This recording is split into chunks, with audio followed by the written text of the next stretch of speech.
Hello everyone, welcome to our channel Vidya Mahasagar. हमने BSc 6 semester के लिए बुक 3 पढ़ रहे थे।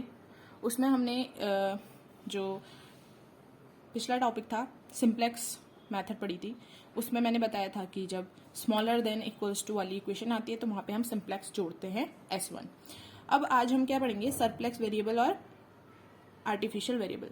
वो था स्लैग वेरिएबल। स्लैग वेरिएबल जुड़ता है कब? जब लेस देन इक्वल होता है। सरप्लस जुड़ता है जब ग्रेटर देन इक्वल होता है। और सरप्लस जो होता है वो माइनस में जुड़ता है, -S1 इस तरीके से जुड़ता है ताकि इक्वेशन को इक्वल बना सके। Non negative variable which are subtracted from the left hand side of constant with greater than equal sign to convert into equality known as surplus variable. देखिए जैसे एग्जांपल, ये ग्रेटर देन इक्वल का है, यहाँ पे surplus जुड़ा है minus का S1, इक्वल में आ गया S6 के, तो इस तरीके से सरप्लस वेरिएबल जुड़ता है। अब आर्टिफिशियल वेरिएबल जो होता है, मान लेते हैं कि x1 प्लस x2 कोई नंबर है इक्वल्स टू 4 फिजिबल सॉल्यूशन के लिए, और x1 x2 ग्रेटर देन 0, तो हमारा जो x1 x2 होगा वो 0 के इक्वल होगा, ऑब्वियस सी बात है। तो जो 0 प्लस 0 इक्वल्स टू 4, हमारी जो x और दोनों x की वैल्यू है वो 0 0 आ जा रही है, और जो कि इक्वल नहीं है, जो कि पॉसिबल नहीं हो सकता। 0 इक्वल्स टू 4 नॉट पॉसिबल। तो हम क्या करते हैं, इस इक्वेशन को इक्वल बनाने के लिए, इसलिए जो इक्वल वाली जो इक्वेशन होती है उनको इक्वल बनाने के लिए हम क्या करते हैं, आर्टिफिशियल वेरिएबल भी जोड़ देते हैं।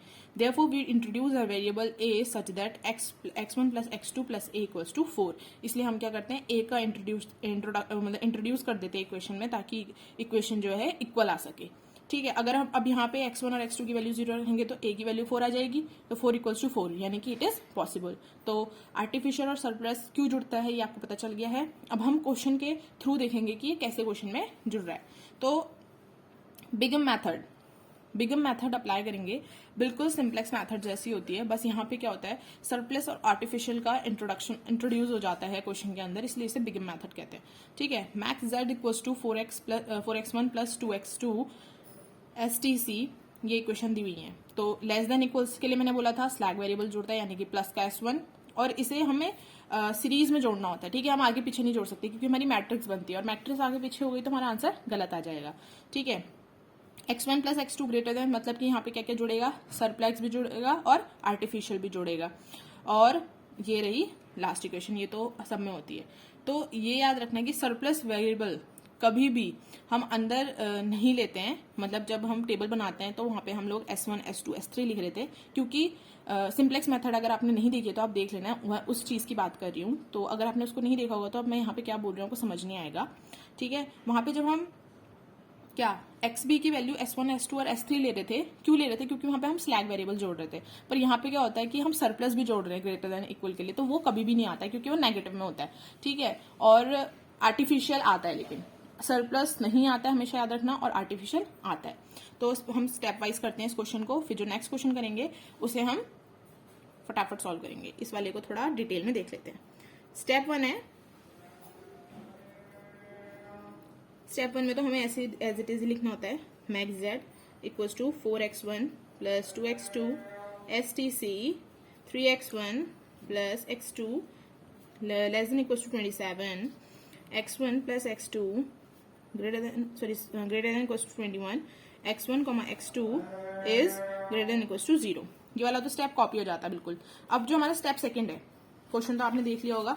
ठीक है, अब हम इसका स्टेप सेकंड लिखेंगे। स्टेप सेकंड में क्या लिखेंगे, वहां पे हम लिख रहे थे कि हम इनइक्वालिटी को इक्वालिटी में चेंज कर रहे हैं स्लैग वेरिएबल जोड़कर, पर यहाँ पे क्या लिखेंगे, हम इनइक्वालिटी को इक्वालिटी में चेंज कर रहे हैं क्या जोड़कर, स्लैग वेरिएबल सरप्लस वेरिएबल और आर्टिफिशियल वेरिएबल जोड़कर। ठीक है, तो हमें ये लिखना होगा theory, changing the inequality into equality by adding slag variable S1, surplus variable S2 and artificial variable A1। तो हमने सबको नाम दे दिए। अब हम क्या करेंगे, यहाँ पे STC, जो हमारा STC है उसे बदलेंगे यहाँ पे। तो सबसे पहले हम ऐसे लिख देते हैं, क्योंकि हमें यहाँ पे सरप्लस स्लैग और आर्टिफिशियल जोड़ना है इसलिए, ठीक है। अब यहाँ पे जो इक्वेशन है ये लेस देन है, यानी कि यहाँ पे क्या जुड़ेगा, स्लैग, तो ये 0s1 हो जाएगा क्योंकि नीचे नहीं जुड़ता है। उसके बाद नीचे क्या है, सरप्लस है, तो s2 जुड़ेगा, तो यानी कि यहाँ पे क्या हो जाएगा, s2 0 हो जाएगा, 0s2। अब मैंने बोला था कि जहाँ पे सरप्लस जुड़ता है वहाँ पे आर्टिफिशियल भी जुड़ता है, तो ये हो जाएगा a1, ये हो जाएगा 0a1, ठीक है। ये हमारी बन गई। अब हमारी मैक्स जेड की वैल्यू क्या हो जाएगी फिर, 4x1 plus 2x2 plus 0s1 plus 0s2 plus 0a1। अब हम मैट्रिक्स बना सकते हैं यहाँ से, तो हमारी जो सीजे की वैल्यू हो जाएगी वो 4, 2, 0, 0, 0, ठीक है। टेबल तो आपको याद होनी चाहिए, ठीक है। उसके लिए ए आई जे इक्वल्स टू बी आई, ए आई जे क्या है हमारा 3, 1, 1, 0, 0, 1, 1, 0, -1, 1। और हमारे यहाँ पे क्या क्या है वेरिएबल्स, हमारे वेरिएबल्स हैं x1, x2, s1, s2, a1, और bi क्या है 27 एंड 21, सब लिख दिया। अब हमें क्या बनानी है, टेबल बनानी है। तो टेबल के लिए हमको इसको 3 इक्वल पार्ट्स में डिवाइड करना पड़ता है सबसे पहले यहाँ पे, फिर ये आगे टेबल बढ़ती है। ये वाला क्या होता है, CB, XB, BI, ये CJ, यहाँ पे क्या कहेंगे x1, s2, s1, s2 and a1, ठीक है। अब XB में मैंने बोला था वहां पे हम लोग क्या क्या टर्म लेते हैं, S1, S2 और S3 ले रहे थे, पर यहाँ पे क्या है कि हमें स्लैग और आर्टिफिशियल वाला ही लेना है सिर्फ, तो हम क्या क्या लेंगे, S1 और A1, S1 और A1, S1 और A1, सरप्लस नहीं आता है। अब S1 और A1 का कोफिशिएंट क्या है, 0, 0, ये कोफिशिएंट लिखते हैं यहाँ पे। BI की वैल्यू 27, 21, ठीक है। अब मैट्रिक्स यहाँ पे लिख देते हैं 3, 1, 1, 0, 0।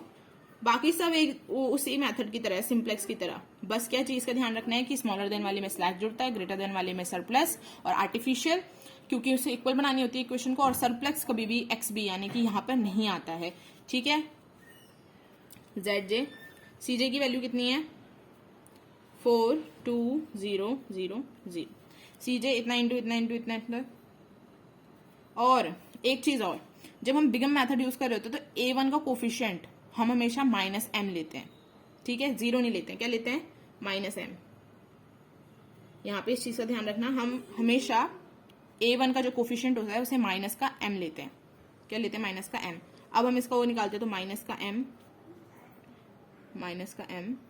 0 m माइनस का m।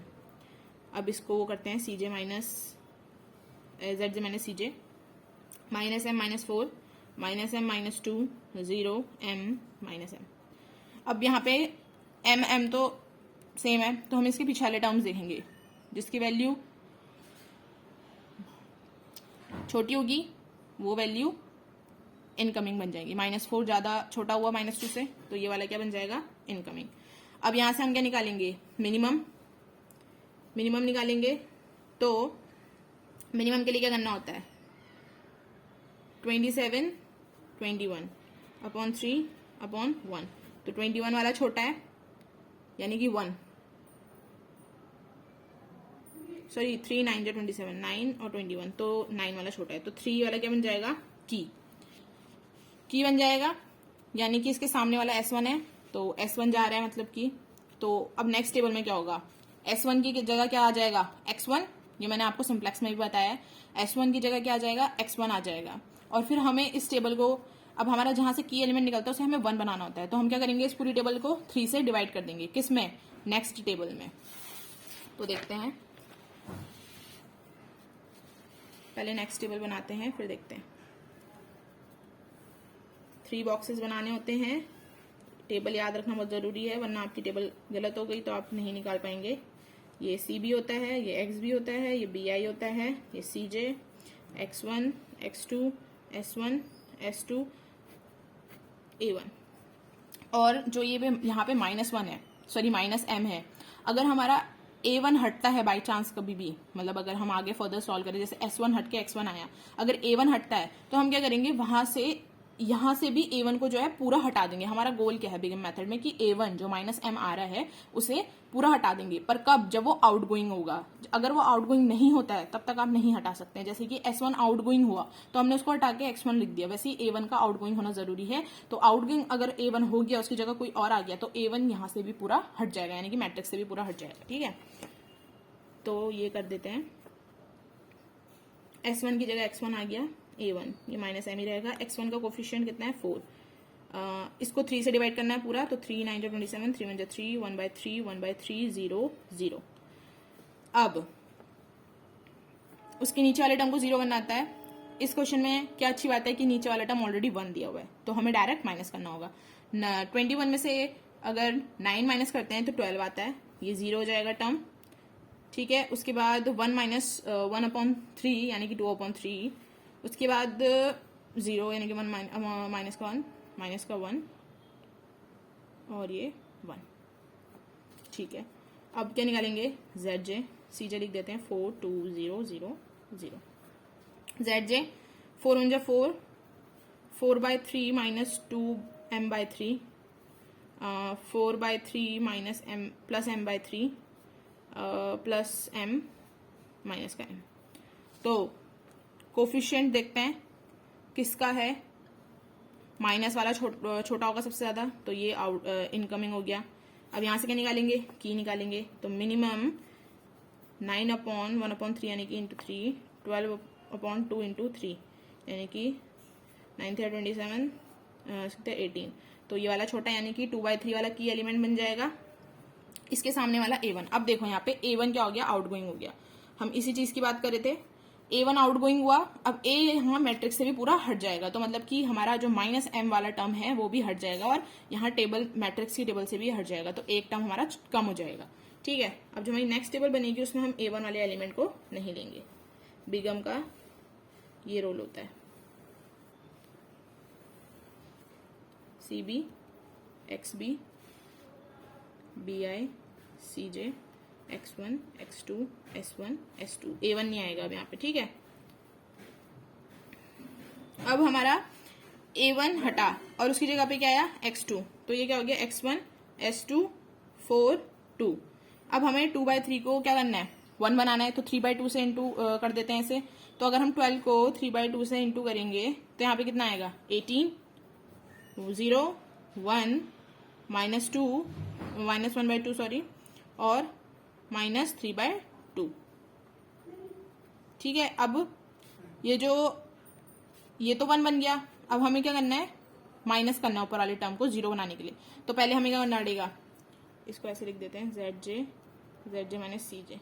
मैं ये रफ वर्क आपको यहाँ पे बता रही हूँ। हमारे यहाँ पे आ रहा है 18 0 1 1 -1/3 1/2 -3/2। हमें इसे बनाना है 1/3 1 को, ताकि हम ऊपर वाले टर्म से जब माइनस करें तो क्या आ जाए हमारा आंसर? इस तरीके से आ जाए कि हम उसको माइनस कर सकें। तो 3 6 18 0 1/3 -1/6 -1/2 ये बन गया। ऊपर वाला टर्म क्या था? 9 1 1/3 1/3 0। तो अब इसको इससे माइनस करते हैं, क्योंकि BI नेगेटिव नहीं आ सकता, तो ये जाएगा 3 1 0 1/2 और 1/2। यानी कि हम क्या कर देंगे? X1 के बगल में जो टर्म आएगा उसको ये लिख देंगे, यानी कि 3 1 0 1/2 1/2 लिख दिया।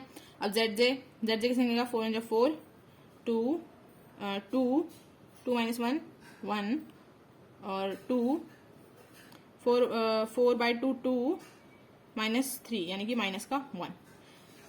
अब ZJ माइनस CJ 0 0 1 माइनस का 1।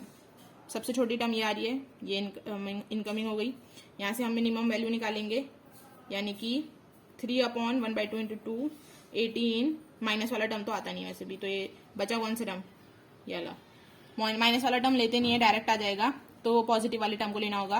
अब हम क्या देखेंगे? X1, यानी कि यहाँ पे से क्या गायब हो रहा है? X1 वाला टर्म गायब हो रहा है, और इसकी जगह पे क्या आ जाएगा?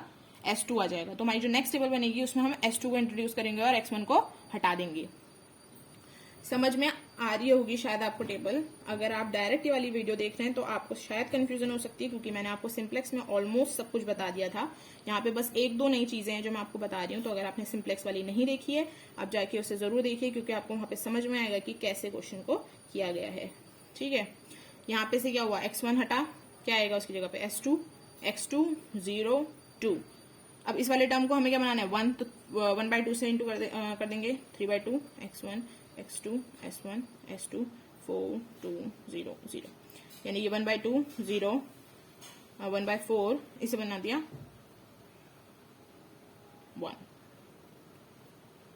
ओ सॉरी, इसे 2 से इंटू करेंगे तो ये 6 हो जाएगा, ये 2 हो जाएगा, ये भी 2 हो जाएगा और ये 1 हो जाएगा। ठीक है, 2 से इंटू करेंगे ताकि इसे 1 बना सके। अब हमने 1 बना दिया, अब हमें क्या करना है, ये वाली नीचे वाली टर्म को 0 बनाना है। तो मतलब हमें इसे किससे मल्टीप्लाई करना पड़ेगा, इस वाले टर्म को -3/2 से। अगर हम -3/2 से इसे इंटू करते हैं तो क्या बचेगा, 6 2 0 2 1 को अगर हम माइनस नहीं प्लस से, क्योंकि हम अगर डायरेक्ट मतलब प्लस कर देंगे दोनों को तो ये माइनस का है, ये प्लस का है, तो क्या हो जाएगा 0 हो जाएगा। तो ये 3/2 यानी कि 9 3 0 3 3/2, और उसके नीचे वाला टर्म क्या है 18 0 1 -1/2 3/2 माइनस का। तो ये टर्म कितना आ जाएगा 9 18 और 9 कितना होता है 27 3 1 3 माइनस 1/2 3 माइनस 1/2, ये 3 कैसा आ रहा है। अच्छा, यहाँ पे ये 1/2 था, जब हमने इसे 2 से इंटू करा तो ये 1 बन जाएगा। यहाँ पे गड़बड़ हो गई थी इसलिए इसका आंसर ऐसा आ रहा था। अब ये 1 हो जाएगा, तो इसको 3/2 से इंटू करेंगे तो 3/2 3/2 माइनस 1/2 यानी कि 1 बचेगा, और ये 0 हो जाएगा। तो ये वाला पूरा टर्म कहाँ जाएगा, यहाँ पर आ जाएगा 27 3 1 1 0। आपको स्पेशली कब ध्यान रखना है, जब आप किसी चीज से मल्टीप्लाई कर रहे हैं, किसी चीज से डिवाइड कर रहे हैं, तो उस चीज को ध्यान से करना है। क्योंकि अभी देखिए यहाँ पे 2 हो गया था, पहले मैंने 1/2 से मल्टीप्लाई कर दिया था, जो कि गलत था, क्योंकि हमें इसे 1 बनाना था, हमें 2 से मल्टीप्लाई करना था उसे। तो 2 से मल्टीप्लाई करेंगे 1/2 को तो 1 आ जाएगा। अब ZJ निकालेंगे, ZJ 3 2 6 2 2 0, ये आ रहा है।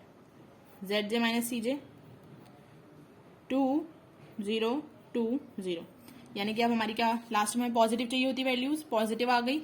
इसके बाद हमें कुछ फर्दर सॉल्व नहीं करना है। अब हमें x1 और x2 की वैल्यू चाहिए होती है। यहाँ पे x1 की वैल्यू तो 0 हो गई क्योंकि है ही नहीं, x2 की वैल्यू 27 गिवन है।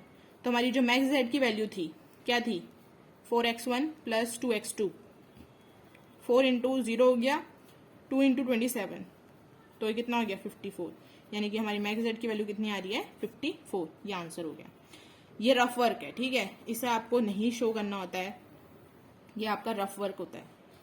इसे आपको